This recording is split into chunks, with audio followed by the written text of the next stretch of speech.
દ્વારકાધીશ અને સ્વાગત છે એક નવા વ્લોગ વિડીયોની અંદર। અને અત્યારે જસ્ટ હું આવ્યો છું હાટકેશ્વર મહાદેવના મંદિરે અને અમારા મિત્રો પણ અત્યારે કેરમ રમી રહ્યા છે, તો એ બધીને તમને મળાવું, તો જોડાને રહેજો આ વિડીયોની અંદર। આ અમારા યુવાન મિત્રો છે જે અત્યારે કેરમ રમી રહ્યા છે, તો આ ચિરાગભાઈ અને એની ટીમ છે જે અત્યારે કેરમ રમી રહ્યા છે।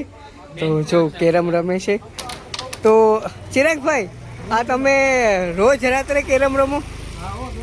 દરરોજ 10 વાગ્યાથી રમીએ 11:30 12 સુધી। 11:30 12 વાગ્યા। અને આ ગરમીમાં રમો કે ગરમી માટે જ રમીએ કે ઘરની અંદર રહી ન શકાય, બહારનો આનંદ લેવા માટે। ઓકે, તો જો મિત્રો અત્યારે કેરમ રમી રહ્યા છે અને અમારા કેવલભાઈ છે જે અમારી સાથે ગિરનાર પણ આવ્યા હતા। તો કેવલભાઈ કેમ છો? મજામાં? તો અત્યારે જો સરસ મજાની અત્યારે કેરમ રમી રહ્યા છે। અને જો અત્યારે પ્રોગ્રામ પણ ચાલુ થઈ ગયો છે મકતુપુર ગામની અંદર, તો અમારે ત્યાં પણ જવાનું છે થોડીક વારની અંદર। અત્યારે મકતુપુર ગામની અંદર પહોંચી ગયા છે અને આ બધું જવાનું છે અમારે, તો અમારી સાથે અમારા મિત્રો જોડાઈ ગયા છે। તો આ અમારા મિત્રો છે આજના। તો કેમ છો?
સમાજનું ગૌરવ. સરસ રીતે ગણપતિ વંદના અને કાર્યક્રમને રૂડો યાદગાર બનાવ્યો. આપણી વચ્ચે જેને આપણે ખૂબ આતુરતાથી રાહ જોઈ રહ્યા છે એવા ગરવા અને નરવા કલાકારને મારે રજૂ કરવા છે. ત્યારે જે કાર્યક્રમ માટે આપણે આવ્યા છે ત્યારે પરમાર પરિવાર અને સિદ્ધાર્થના સ્મરણાંજલિ અને વીર શહીદ ના કાર્યક્રમમાં રાજભા ગઢવીને ટૂંક જ સમયમાં રજૂ કરીએ છીએ. પણ મારા કલાકાર સાજિંદા મિત્રો, કેમ કે ઘણું બધું વાતાવરણ અને ગરમીનો માહોલ છે આપણી વચ્ચે, મારા સાથી મિત્રશ્રી અને જેમની ઓળખ મક્તુપુર ગામના પૂર્વ તલાટી મંત્રી કહું, પૂર્વ તાલુકા પંચાયત પ્રમુખ શ્રી કહું, અને આપણા શેરિયાદ ગામનું ગૌરવ માન્ય જિલ્લા પંચાયત ઉપપ્રમુખ શ્રી જેઠાભાઈ પૂંજાભાઈ ચુડાસમા આપણી વચ્ચે ઉપસ્થિત થયા છે. સિદ્ધાર્થના પરિવાર વતી બેન અને અનિલભાઈ, એમને ધારાસભ્ય શ્રી ભગવાનજીભાઈ એલ કરગઠિયા સાહેબ બિરાજમાન છે, તેમજ તાલુકા પંચાયત પ્રમુખ શ્રી નારાયણભાઈ વાજા ઉપસ્થિત છે. આ બધાનો તહે દિલથી આભાર વ્યક્ત કરીએ છીએ. યુવા ગૌરક્ષા ચેરિટેબલ ટ્રસ્ટ સંચાલિત ગૌ સેવા હોસ્પિટલ સીલના સ્વયંસેવકો અમારી વચ્ચે સેવા આપે છે, અમે એમના આભારી છે. શ્રી વછરાજ ગૌ સેવા હોસ્પિટલ માધવપુર ખેડ ગ્રુપ આપણી વચ્ચે સેવા આપે છે. શ્રી રામધૂન મંડળ સીલ સેવા આપે છે, અમે બધા એમના આભારી છે. અને એક નાનો એવો સન્માન કાર્યક્રમ માન્ય ઉપપ્રમુખ શ્રી આપણી વચ્ચે ઉપસ્થિત છે, જિલ્લા પંચાયત જુનાગઢ. અને થોડીક ક્ષણોમાં જ મારે સીધા રાજભાને રજૂ કરવા છે, પણ મારા સાજિંદા મિત્રો થોડું પાણી પી લે.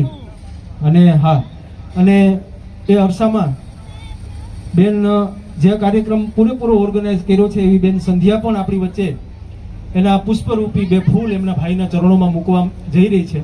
તો સૌપ્રથમ હું વિનંતી કરીશ ભરતભાઈ પરમારને. ભરતભાઈ, આપણે સાલ લઈ લઈએ અને માન્ય ઉપપ્રમુખ શ્રી જેઠાભાઈ પૂંજાભાઈ ચુડાસમાનું તાળીઓથી અભિવાદન કરીએ અને આવકારીએ.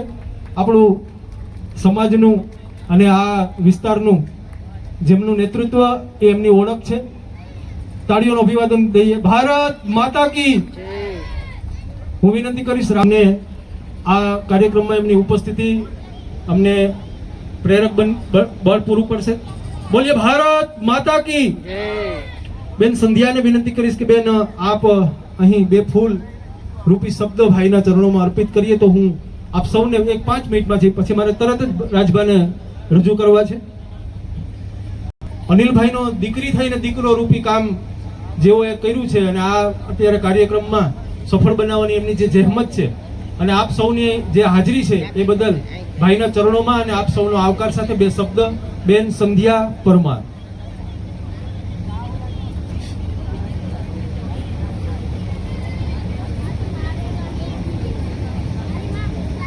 ભારત માતા કી. શહીદ વીર સિદ્ધાર્થ પરમાર અમર રહો. આજે આ ઉપસ્થિત બધાય મહેમાનો, વડીલો, સૌને હું આવકારું છું કે મારા ભાઈના જન્મદિવસ નિમિત્તે આજે આ શહીદનો જે વીરાંજલિ કાર્યક્રમ આપણે યોજ્યો છે એમાં હું તમારું ખૂબ ખૂબ આવકારું છું કે તમે બધા અહીંયા ઉપસ્થિત છો. તમારો કિંમતી સમય જે આજે અહીંયા આપ્યો છે વીરો માટે અને બલિદાન આપ્યા છે આપણે જે આર્મી જવાનો છે એના માટે, તો સર્વને ખૂબ ખૂબ ધન્યવાદ. અને કોઈ પણ ભૂલ થાય મારાથી તો દીકરી ગણીને મને માફ કરજો, ઠીક છે?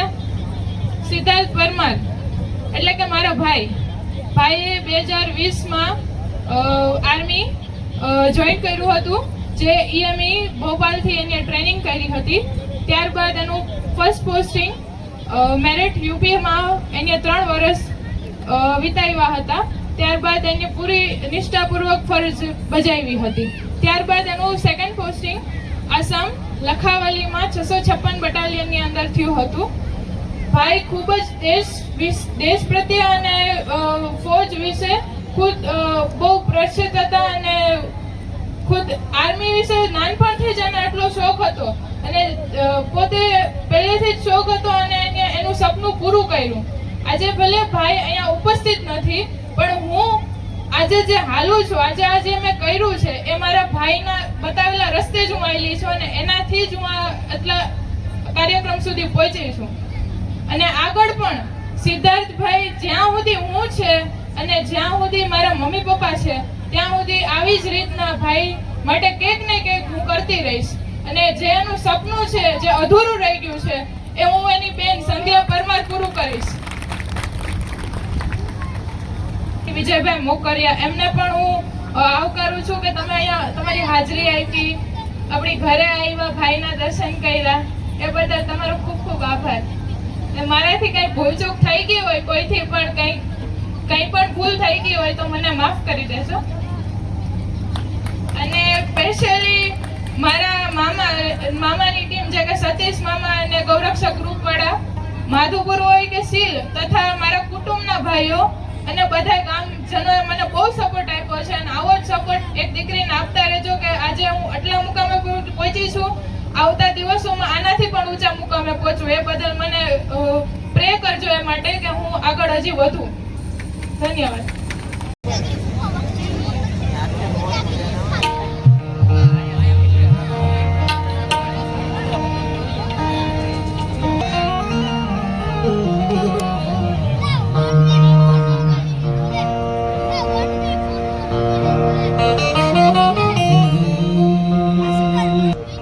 શક્તિ દાતાર અને સંત સુરાતણી કથે ઇતિહાસ મજબૂત કરણી એવી ભારતી ભૌમની વધુ તની આવડી ધન હો ધન સોળક્ષ કરણી એવી સોળક્ષની મક્તુપુરની સાગર કાંઠાની આ ધીંગી ધરતીમાં એક એવા તરવૈયા યુવાનને અંજલિ દેવા માટે, વીરાંજલિ દેવા માટે અને એના જન્મ દિવસે હું અહીંથી એટલું જ કહીશ કે બાપ સિદ્ધાર્થ, તું ધરતી છોડીને વયો નથી ગયો, તું તો જીવી ગયો છો ભાઈ, કાયમના માટે જીવતો રહી ગયો છો. લોક હયામાં મક્તુપુર ગામમાં દેશ માટે તે એક વાત પાટી છે. ખાસ બધા વિડીયો વાળા મિત્રો આ બાજુથી ઉતારજો, ફોટા પણ અહીંયાથી છે, હાવ નજીકનો જ હતા. બીજું સંગીત ગીત આવે ને ત્યારે ઓડિયન્સના સીન લઈ જવા, વાત આવતી ત્યારે વધારે આ બાજુ કેમેરા રાખવા, એટલે શું એમાં બધાની નજર એમાં હારા હારાની જાય.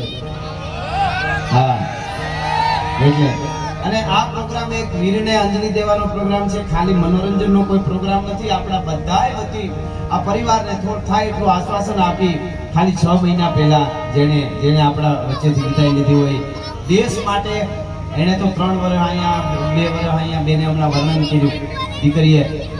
પણ સાહેબ, ભારતના સેનામાં ભરતી થતો યુવાન પહેલો દિવસ જ ખાલી સેનામાં ભરતી થયો હોય ને તોય કાયમના માટે શહીદીનો દરજ્જો એને હોય છે. ભલા માણસ છે દેશ માટે એને, કારણ કે એને જેટલો પગાર મળતો હતો ને એટલો પગાર તો શાકભાજી રેકડી અહીં મક્તુપુરથી લઈને નીકળી જાય ને તો થઈ જાય પૈસા ભેળા. ખાલી પૈસા હાટું હોય તો એ તો કમાઈ હગાય. પણ એમના માતુશ્રી હંસાબેનને વંદન કરું છું, પિતાશ્રી અનિલભાઈ અને ખાસ કરીને દીકરી એમના બેન અનિલભાઈના દીકરી સંધ્યા. આપણા આવી દીકરીને છે ભગવાનજીભાઈ, ત્યારે આપણે રાજી થઈએ કે એ દીકરી મટી અને દીકરો થઈ ગઈ છે, અને આજે દીકરાનું આ બરાબર પાત્ર ભજવે છે અને દીકરો થઈને આવડો મક્તુપુરના આંગણે કાર્યક્રમ કરી બતાવ્યો. જોરદાર સંધ્યાબેનને એકવાર આપણે વધાવી. દીકરી બોલે તો આમ ક્રાંતિ વાળો છે, કેટલી લાગણીથી કહેતી હતી માફ કરજો, ભૂલ થાય. ભૂલ તો કોઈ છે જ નહીં બેન, તે આવડો કાર્યક્રમ કરાવી અને આ બધાને બોલાવીને ગામને રૂડું લગાડ્યું છે, તે ગામનું ગૌરવ વધાર્યું છે બેન સંધ્યાબેન. એટલે એવો સરસ આજનો આ કે ગણેશની વંદનાથી લઈ અને અદ્ભુત રીતે અહીંયા કહો બેન દીકરી 6 મહિનાનું બાળક લઈને તને પ્રોગ્રામમાં આવી છે ને એ નહીં. અહીંયા જેટલા બેઠા આપણે તો નહીં હોય, પણ નાનું બાળક એ આજથી 100 વર્ષ પછી જીવતું નહીં હોય એ ગેરંટી. અત્યારે આપણને લાગે આપણે જીવી છીએ, પણ 100 વર્ષ પછી, 100 વર્ષ પછી આમાંથી કોઈ આપણે નહીં હોય. તેથી પણ સિદ્ધાર્થ જીવતો હોય છે, જ્યાં લખો હોય ત્યાં લખી લેજો. ભલા માણસ દેશ માટે ગયો છે, જેનું પૂતળું ઊભું હોય છે એ જીવતો.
અને હાથમાં શમશીર ઘોડા ઉપર સવાર થઈને લડતો હતો અને લક્ષ્મી ઝાંસીની રાણી લક્ષ્મીબાઈની સેનામાં પ્રમુખ થઈને લડતો હતો. બીજા પણ સેનાપતિઓ હતા.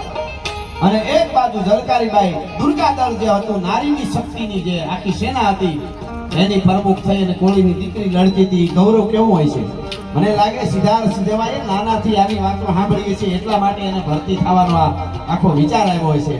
અને કહેવાય છે છેલ્લા શ્વાસ સુધી બે માણસ લડ્યા પૂર્ણ કોળી અને ઝલકારીબાઈની પત્ની.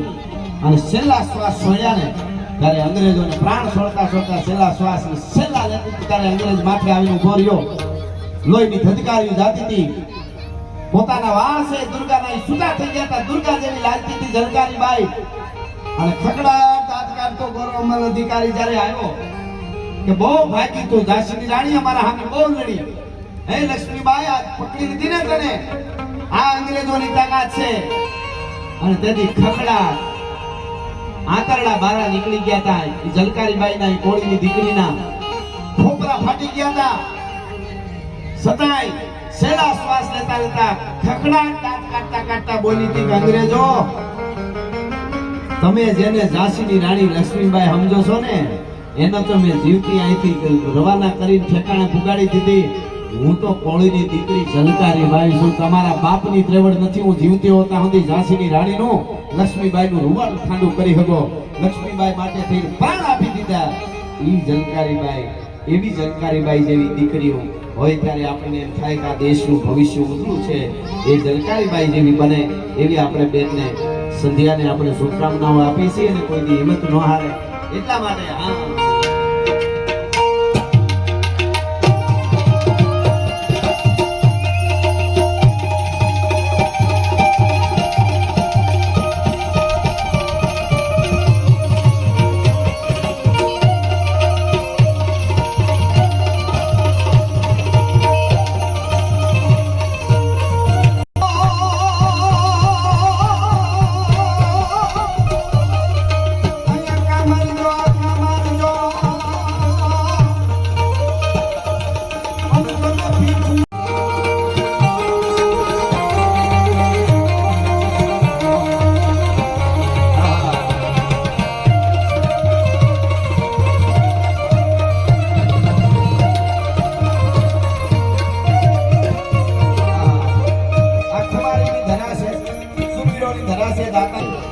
એટલા માટે દુષ્કાળ ડરાવે, કાળ ડરાવે, લંગાવે, મુંગાવે, લેવતે લાવે, ગુંગાવે, ઘોર ડરાવે, ગુંગાવે.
દોઢ મણનો વેપન બાંધી રાજસ્થાન કે રેગિસ્તાન જેવી બોર્ડર માથે સેનાનો યુવાન ઉભો હોય ને એને કહેવાય